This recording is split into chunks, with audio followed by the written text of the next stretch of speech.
Dear friend, life often brings tough challenges our way. When faced with these challenges, our first instinct is often to react out of fear, anxiety, or anger. Imagine a scenario where you're in a crowded place, and someone accidentally steps on your foot.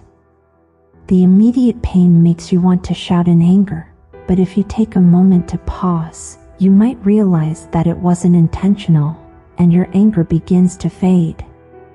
This pause, the tiny gap between the stimulus, the foot stepping, and your response, the urge to shout, is where the magic truly happens.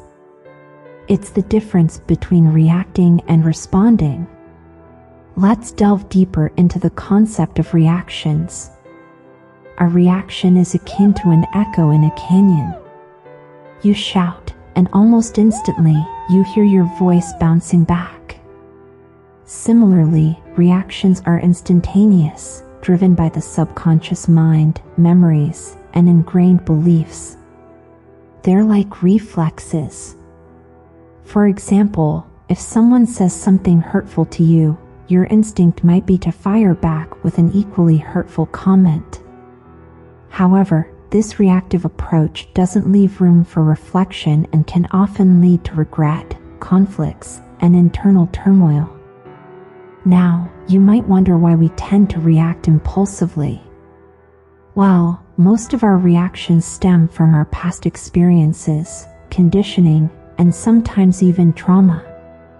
Consider a child who once fell off his bike and broke his arm. That incident left a lasting imprint in his memory.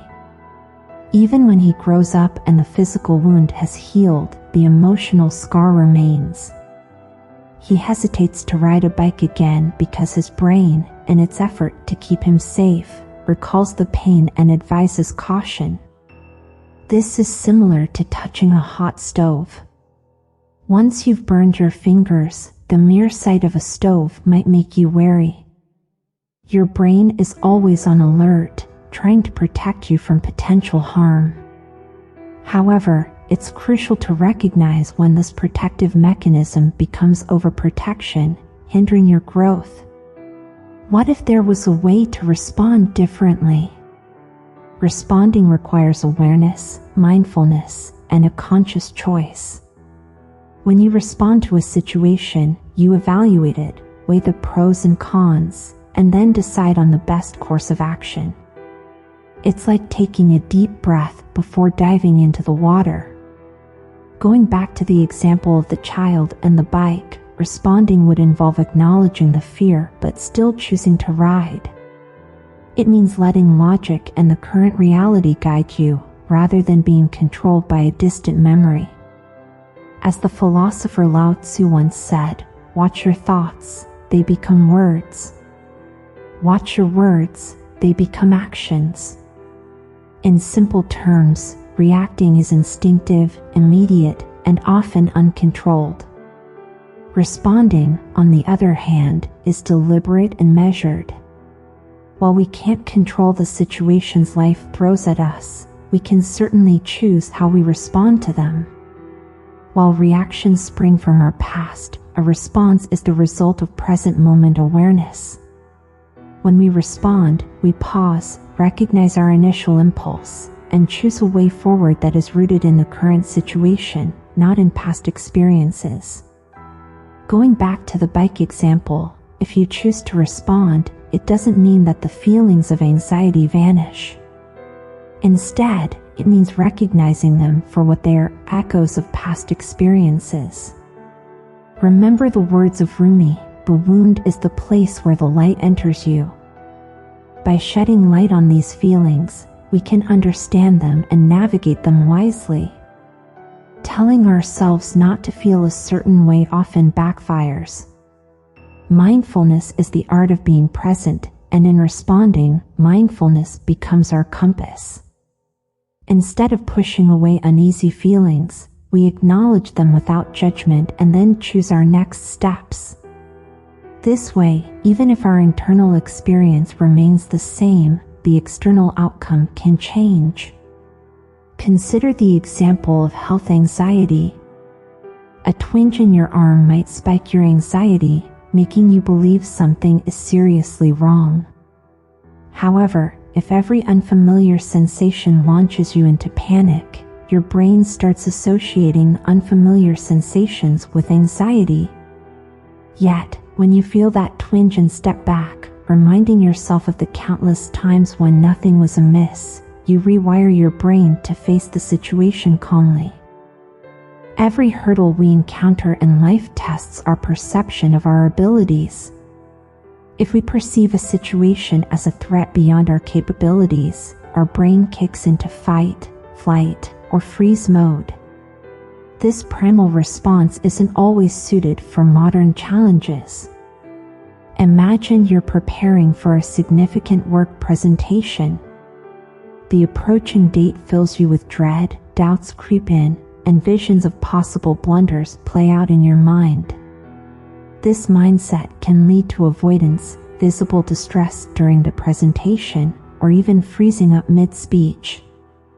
However, reframing your thoughts can change everything. Recognizing that nervousness is natural, but also trusting in your preparation and capability shifts your approach.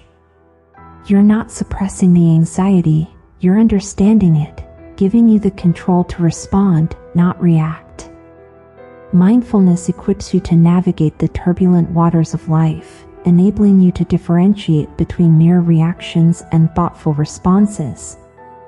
It's not a magic wand that makes challenges disappear, but it provides you with a compass to navigate these storms. As Mahatma Gandhi once remarked, "In the midst of darkness, light persists." These words remind us to find that inner light even in the darkest storms of our lives.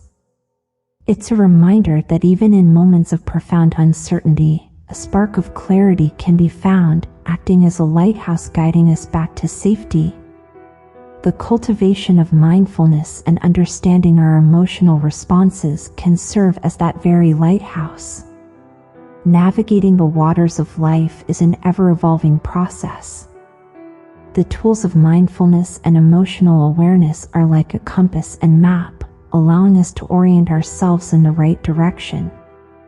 Yet, it's essential to remember that the journey itself, with all its ups and downs, has as much value as the destination. As Lao Tzu wisely stated, a journey of 1,000 miles begins with a single step. This journey requires patience. Embracing mindfulness doesn't guarantee a life devoid of challenges or emotional turmoil.